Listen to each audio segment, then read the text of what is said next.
आज इंटरनेट का चैप्टर जो स्टार्ट होने जा रहा है वो है चैप्टर 1 में ही वेब ब्राउजर। कल यूआरएल कंप्लीट हो गया था, आज है वेब ब्राउजर। सबसे पहले वेब ब्राउजर होता क्या ये आप जानिए। वेब ब्राउजर एक ऐसा टूल्स है जिसके माध्यम से हम किसी भी वेबसाइट को ओपन करते हैं, किसी भी वेब पेज को ओपन करते हैं। अगर वेब ब्राउजर नहीं रहता तो हम इंटरनेट के पेजेस को ओपन कर ही नहीं पाते। जैसे इंपॉर्टेंट है एमएस वर्ड की फाइल खोलने के लिए एमएस ऑफिस का होना या एमएस वर्ड का होना, पावर पॉइंट की जो फाइल होती है उसको ओपन करने के लिए पावर पॉइंट का होना, उसी तरह से आपको इंटरनेट के वेब पेजेस को ओपन करने के लिए इंटरनेट का वेब ब्राउजर होना जरूरी है। और वो वेब ब्राउजर कई कंपनियों का हो सकता है। जैसे सबसे जो बेसिक वेब ब्राउजर है वो है इंटरनेट एक्सप्लोरर, जो विंडोज के साथ इनबिल्ट होता है। वो अलग से खरीदना नहीं है, मतलब अलग से इंस्टॉल नहीं करना उसको। लेकिन उसके अलावा कुछ ऐसे वेब ब्राउजर हैं जो बहुत पॉपुलर है, जैसे अक्सर लोगों के कंप्यूटर में देखा जा सकता है। वो वेब ब्राउजर होता है जो गूगल क्रोम के नाम से जाना जाता है। अक्सर मोबाइल में भी वो ब्राउजर मिल जाएगा। सबसे जो स्मूथ कोई ब्राउजर है वो है गूगल क्रोम, यूजर फ्रेंडली है, स्मूथ कह सकते हैं। उसके बाद वेब ब्राउजर होता है मोजिल्ला फायरफॉक्स का।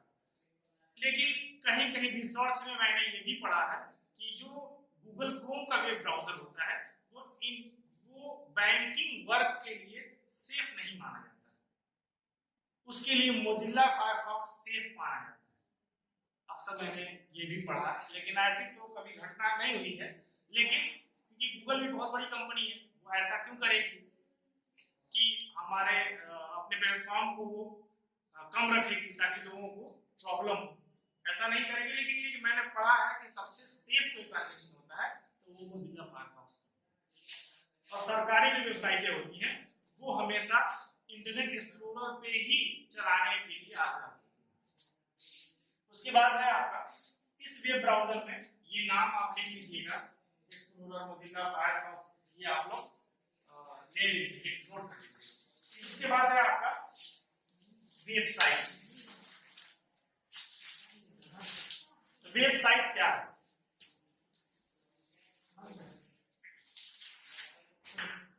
कोई बता सकता है कि वेबसाइट क्या है?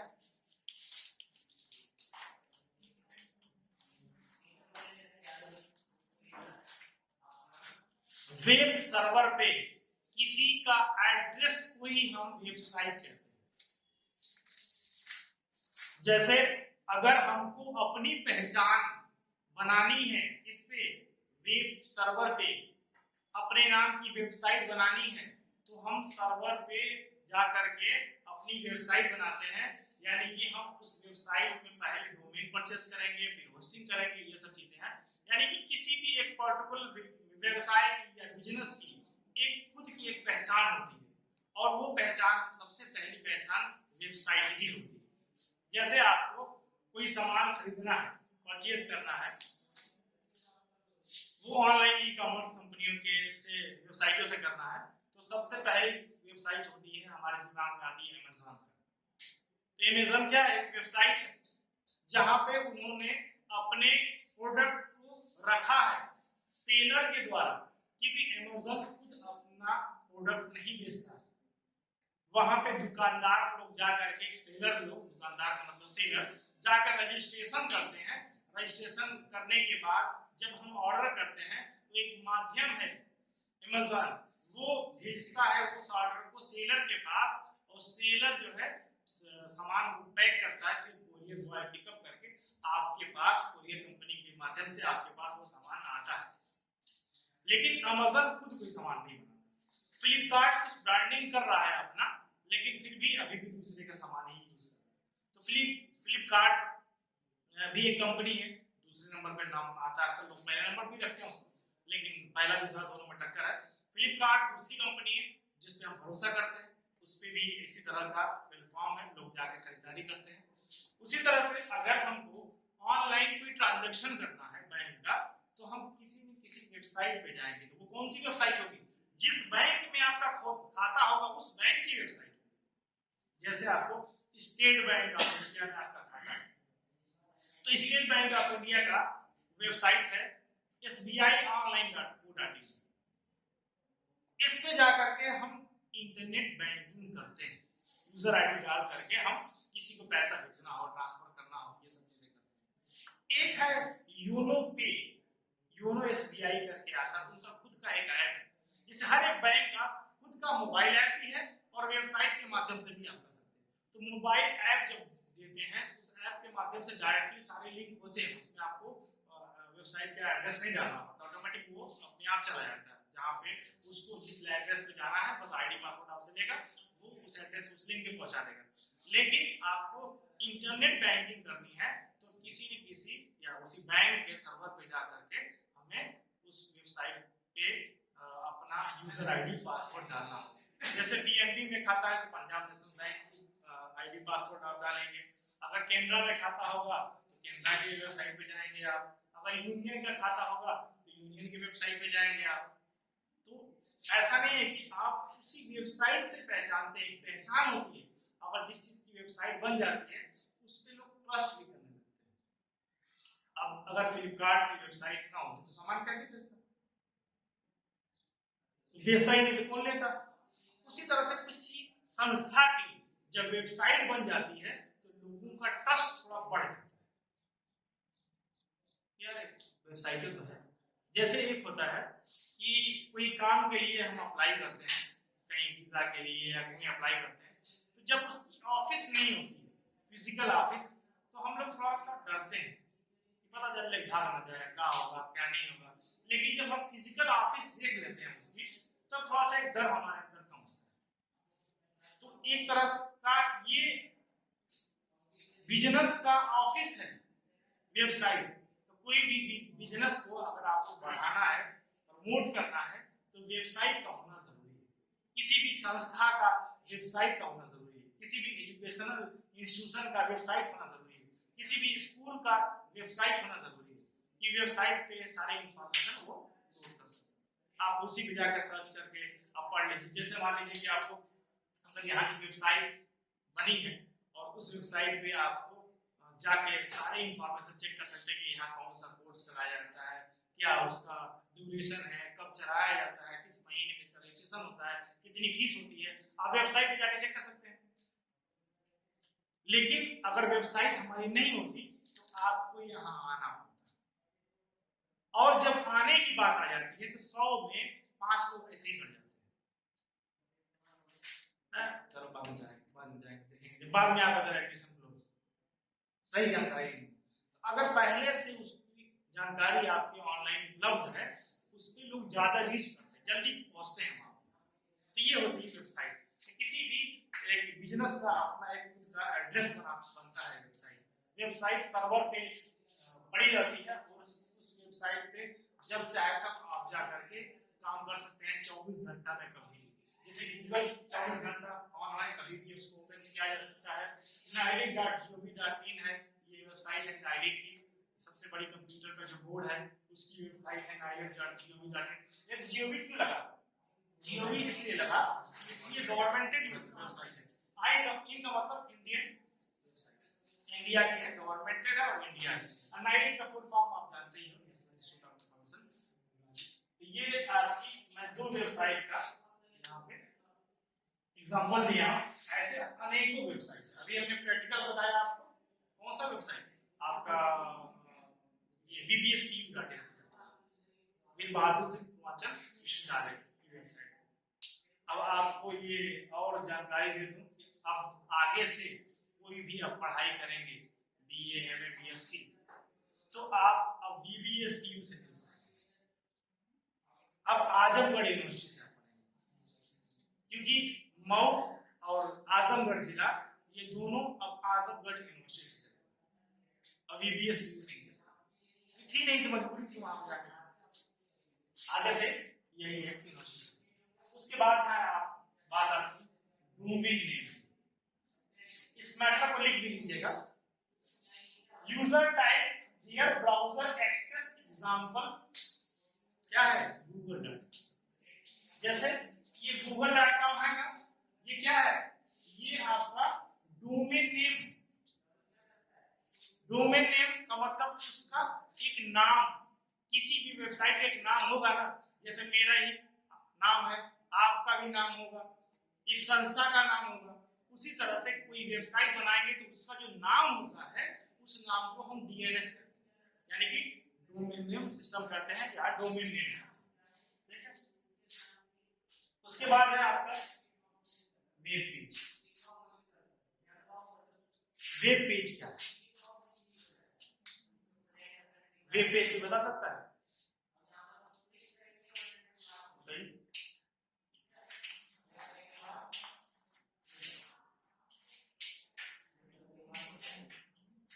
इंटरनेट पे जितने भी पेजेस नजर आते हैं आपको ब्राउजर पे, वो सारे पेजेस वेब पेज कहलाते हैं, और वो वेब पेज हमेशा HTML फॉर्मेट में होते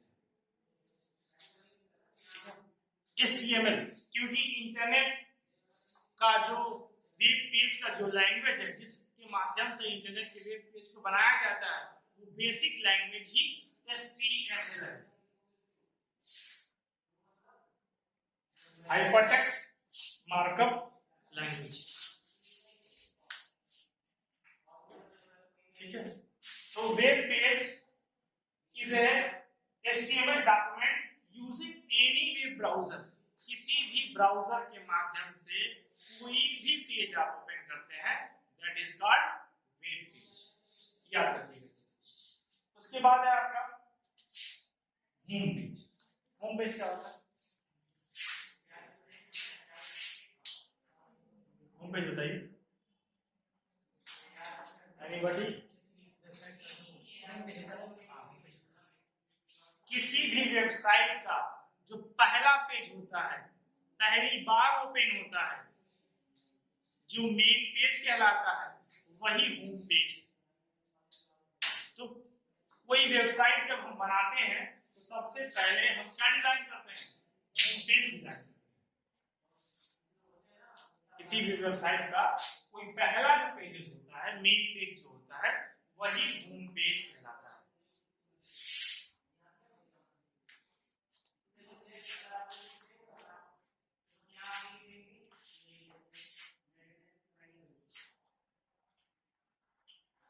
ठीक है, उसके बाद है आपका हाइपरलिंक। हाइपरलिंक तुमने लाते हैं ना काफी हाइपरलिंक। हाइपरलिंक का मतलब होता है कि जब एक पेज से दूसरे पेज पे हमें जाना होता है बाय क्लिकिंग, तो वो जो पेज, एक पेज से दूसरा पेज जो जुड़ा होता है उसी को हम हाइपरलिंक।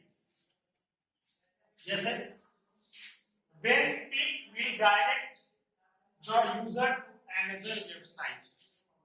जब किसी यूजर को किसी दूसरे वेबसाइट पे जाना होता है, या उसी वेबसाइट पे जा करके हम किसी दूसरे पेज पे जाना होता है क्लिक करके, तो हम हाइपरलिंक का यूज करते हैं। और हाइपरलिंक क्यों बनाया गया? हाइपरलिंक इसलिए बनाया गया, अगर यह हाइपरलिंक नहीं होता तो सारे कंटेंट को एक ही पेज पे देना पॉसिबल नहीं है। जैसे सपोज दैट पेपर, आप लोग न्यूज़पेपर पढ़ते रहे होंगे, आपको शायद ही कोई पढ़ता हो, लेकिन न्यूज़पेपर पढ़ते रहे होंगे तो आपको न्यूज़पेपर के जो पहला पेज होता है उस पे जो इंफॉर्मेशन लिखी होती है, उसके बाद आगे लिखा होता है शेष 16 पेज पे, शेष 12 पेज पे, शेष 14 पेज पे, ऐसा हमेशा लिखा रहता है। जैसे मऊ से बनारस ट्रेन जा रही थी, रास्ते में दुर्घटनाग्रस्त हो गई, उसके बीच में लिखा होगा, उसके बाद फिर डिटेल आपको 16 पेज पे चलेगी। तो ऐसा क्यों होता है? ऐसा क्यों किया जाता है बताइए? ऐसा क्यों किया जाता है? अभी तो हमने बताया कि आप जो और इंफॉर्मेशन हमें आगे क्यों लेके जाया जाता है, वहीं क्यों नहीं बता दी जाती उसी पेज। हाँ, सारे इंफॉर्मेशन को फर्स्ट पेज पे नहीं रखा जा सकता। जैसे आप इंक्वायरी करने आए इस कोर्स को, वो लेवल जैसे मान लीजिए कोर्स के बारे में आप समझने आए, हमने पूरा उसका सिलेबस वगैरह बताया, लेकिन वहीं पे हम आपको एक एक चीज प्रैक्टिकल करके नहीं बता सकते। आपको हम पूरा एक एक सिलेबस का अंदर कंटेंट नहीं बता सकते, कंटेंट जो है उसको नहीं डिटेल में बता सकते, क्योंकि जब क्लास करेंगे तभी हम बता पाएंगे। उतना टाइम नहीं होता है कि हम पूरा डिटेल आपको बैठ के दिन भर बताएं। तो यही जो है मेन जो पेजेस जो टॉपिक होती है वो पहले पेज पे रख जाती है, और बाकी क्लिकिंग के माध्यम से, उसके हाइपरलिंक के माध्यम से, हाइपरटेक्स्ट के माध्यम से उसके बैक साइड में उस पेज को क्रिएट कर दिया जाता है। ठीक, समझ बात? ये सब आप बनाएंगे, प्रैक्टिकल हम बताएंगे कैसे हाइपरलिंक पेजेस बनाए जाते हैं। उसके बाद है सर्च इंजन। सर्च इंजन क्या है?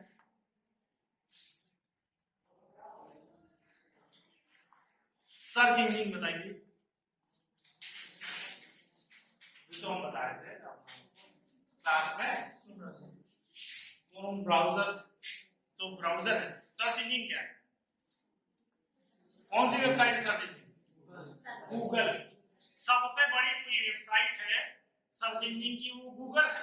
लेकिन गूगल ही नहीं है, बहुत सारे एमएसएन भी है, याहू भी है, अल्टाविस्टा भी है, बहुत सारे हैं, लेकिन सबसे टॉप पे कोई आता है गूगल का ही नाम आता है। ये software program used to look up information on the www, यानी कि वर्ल्ड वाइड वेब पे जो इंफॉर्मेशन पड़ी होती है वो सर्च इंजन के माध्यम से हम उसको सर्च करके ढूंढते हैं। दो तरह की सर्च इंजन होती है, एक होता है मेटा सर्च, एक होता है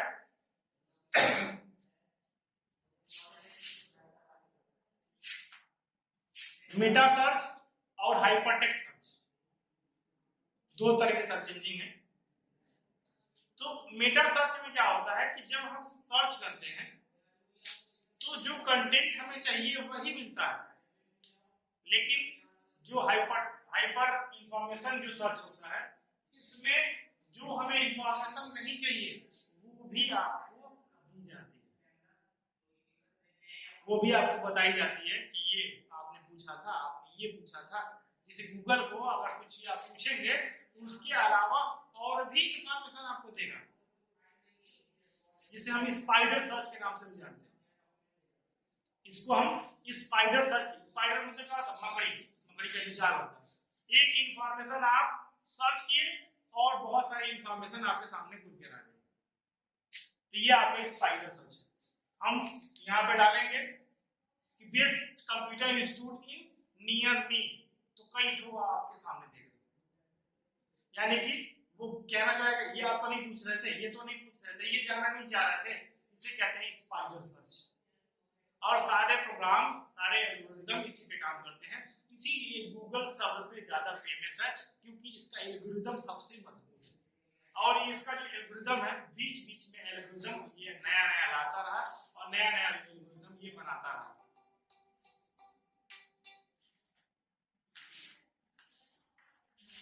ठीक है, अब इसका एल्गोरिदम अभी क्या चल रहा है करंट में गूगल का, ये नहीं बताता।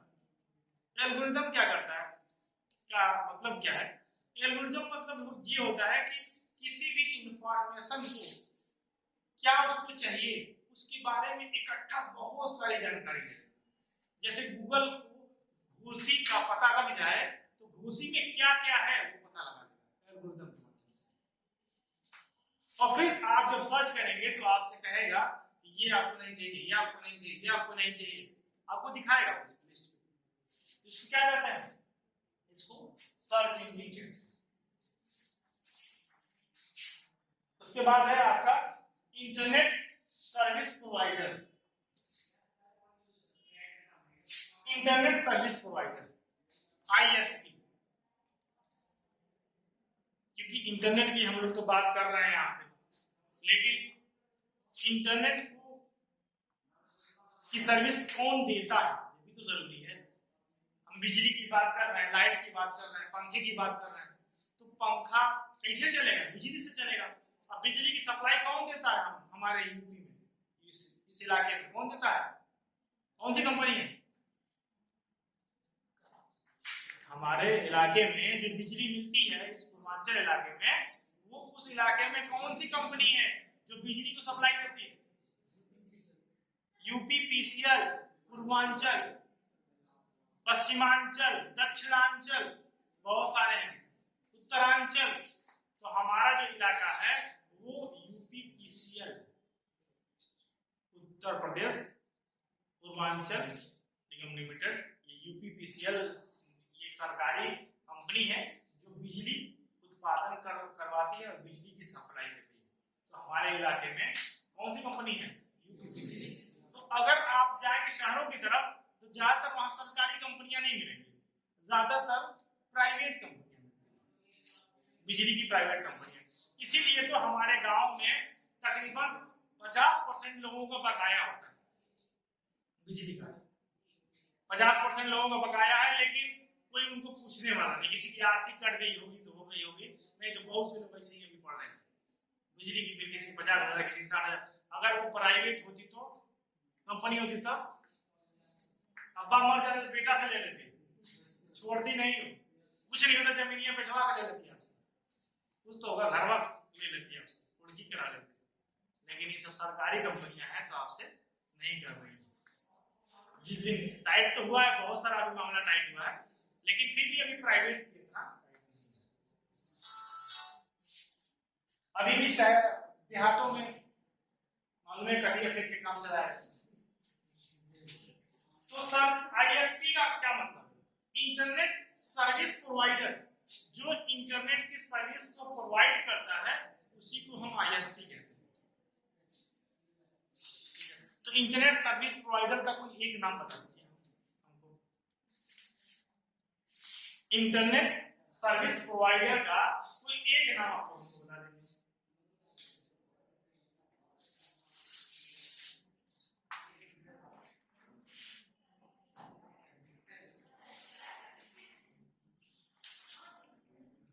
भैया का नाम बताइए।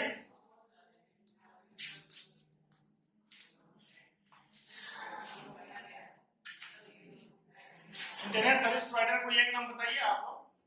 क्या चुप है जी, ऐसे लगता है तुमको कुछ मालूम है नहीं। एयरटेल इंटरनेट की सर्विस को देता है नहीं देता है? वोडाफोन देता है, बीएसएनएल देता है, जियो देता है, ऐसा नहीं देता है? अरे मेरे सब पे जो लगा है टावर, वो इंटरनेट चलाने का नहीं, तो हमारे यहाँ जो लगा है वो टावर सीधे वहां से कनेक्टेड है, धरौली का जो एक्सचेंज है वहां से कनेक्शन है, तो वो सीधे वहां से कनेक्ट होकर के डायरेक्ट हमारे घर में वो सप्लाई आती है और अच्छी खासी 50 Mbps की स्पीड आती है। और मैं 8.5 रुपये महीना पे करता हूँ। कमाता कितना उससे? 2,000 कनेक्शन बांट।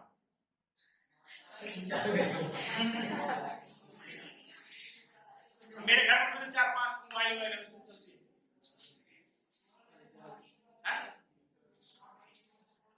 लेकिन मशीन बैठाने में 12,000 का खर्चा है, 14,000 का खर्चा है।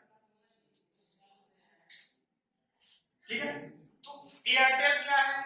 सर्विस प्रोवाइडर है, इंटरनेट की सर्विस को प्रोवाइड करता है। जो इंटरनेट की सर्विस को प्रोवाइड करता है उसे हम आईएसपी कहते हैं। उसके बाद है आपका अपलोडिंग। अपलोडिंग क्या होता है उस दिन बताया था आपको, फिर एक बार रिपीट कर दे रहा हूं। Means to send data from your computer to the internet. कोई भी इंफॉर्मेशन या कोई भी डेटा आप कंप्यूटर पे इंटरनेट पे डालते हैं तो उसे हम अपलोडिंग कहते हैं। जब हम इंटरनेट के सर्वर पे कुछ इंफॉर्मेशन लोड करते हैं, कुछ डालते हैं, तो उसको क्या करते हैं? अपलोडिंग कहते हैं। उसके बाद दूसरा है डाउनलोडिंग। डाउनलोडिंग आई थिंक आप लोग को पता होगा, लेकिन आप लोग बता दीजिए एक बार, हमको कंफर्म करा दीजिए, बता दीजिए, कुछ तो बताइए आप लोग।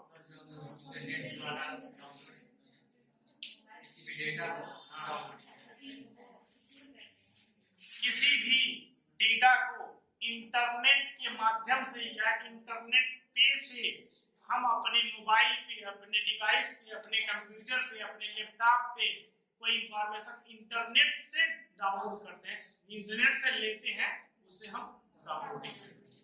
इसीलिए अपलोडिंग और डाउनलोडिंग की स्पीड में फर्क होता है। अभी आगे बैंडविड्थ आएगा, मैं बताऊंगा आपको कि बताएगा तो 50 Mbps, लेकिन जब आप लोड करोगे ना कोई वेबसाइट से कुछ इंफॉर्मेशन तो 10 Mbps शो करेगा, 8 Mbps शो करेगा, 12 Mbps शो करेगा, लेकिन 50 नहीं जाएगा। लेकिन उस पे जब fast.com पे जाके कोई भी वेबसाइट, कोई भी इंटरनेट की जो वो ISP है या फिर इंटरनेट की जो डेटा की स्पीड है उसको चेक करना है, तो वो होती है fast.com। इस पे जाकर के आप चेक करोगे गूगल पे डाल करके तो बताएगा कि अभी अभी कितनी स्पीड मिल रही है। डाल चेक करो थोड़ा सा, तो किसी के पास है मोबाइल, डालो fast.com, डालो। जैसे मैं अभी एयरटेल का यूज कर रहा हूं तो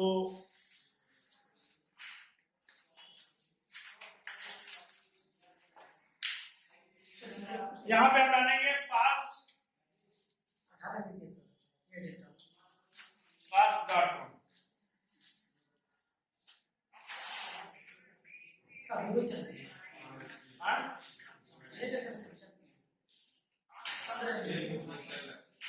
वो आएगा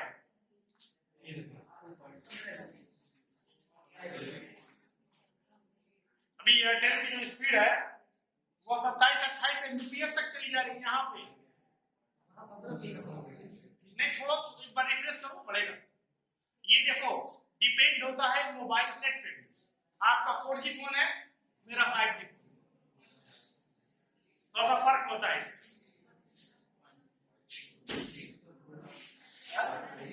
सिर्फ 4G है, लेकिन फोन जब 5G आप लोगे ना 23 Mbps आ गया, रिफ्रेश करते रहोगे बढ़ता रहेगा, वो घंटा बढ़ता रहता है। तो आपको इसी से आप चेक कर सकते हो कितनी स्पीड हमारे घर में मिल रही है। लेकिन अगर कुछ डाउनलोड करोगे ना तो 12 Mbps 25 Mbps नहीं मिलेगी स्पीड। ऐसा होता है। मैं बैंडविड्थ में उसको क्लियर करूंगा। बैंडविड्थ जब क्लास आगे स्टार्ट होगा उसमें मैं बताऊंगा कि कैसे ये स्पीड घटती बढ़ती है, कैसे हमें रियल में नहीं मिलती। आप कुछ क्वेश्चन आंसर करना चाहें तो कर सकते हैं, तो सेशन को क्लोज करेंगे। कुछ क्वेश्चन करना है तो कर सकते हैं। मैं बार बार आप लोगों से कहता हूँ कि क्वेश्चन किया कीजिए। एक लोग क्वेश्चन करते हैं तो उससे 10 लोगों का भला होता है, क्योंकि सेम क्वेश्चन सबको चाहिए, सेम का आंसर सबको चाहिए। जो क्वेश्चन आप पूछोगे ना, जैसे हम लोग भी जब ऑनलाइन क्लास लेते हैं तो वहां पे क्वेश्चन आंसर का 15 मिनट का दौर चलता है। वहां पे कम से कम बहुत सारे लोग अपने क्वेश्चन फटाफट डालते हैं, तो आगे से जो ट्रेनर है हम लोगों के, वो कहता है कि अरे इतना मत डालो कि तुम कितना लोग बताएंगे, पहले एक एक करके डालो अपना क्वेश्चन। तो जब आपको सामने वाला जब क्वेश्चन करता है तो हमको ऐसा लगता है कि मेरा ही तो क्वेश्चन है, मैं यही पूछना चाहता हूँ। तो स्टूडेंट का सारे का सबका क्वेश्चन करीब करीब एक ही होता है, आंसर भी उसका एक ही होता है। क्वेश्चन आप लोग क्या कीजिए, हाइपरलिंक। हाइपरलिंक का क्या है कि जब हम किसी पेज पे क्लिक करते हैं तो उसके बैकग्राउंड में दूसरा पेज खुलता है, उसी को हाइपरलिंक। जैसे एक पेज से दूसरा पेज जुड़ा होता है।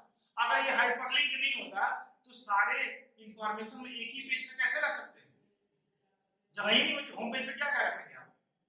तो वहां पे रिजल्ट का ऑप्शन देगा, अग्रेडेशन कहाँ से वो ऑप्शन देगा, कोड कौन सा है वो ऑप्शन देगा, फीस कितनी है वो ऑप्शन देगा, फोटोज है, उसके बाद बहुत सारी चीजें हैं जो कहाँ कहाँ उसको आपको बैकलिंक मिलेगा उसको।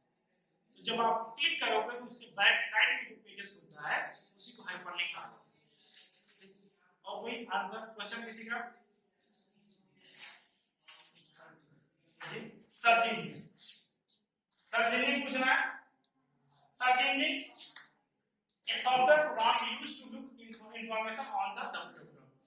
जब हम www से यानी कि वर्ल्ड वाइड वेब से कुछ इंफॉर्मेशन सर्च करते हैं उसी को हम सर्च इंजन कहते हैं। जैसे हमको सर्च करना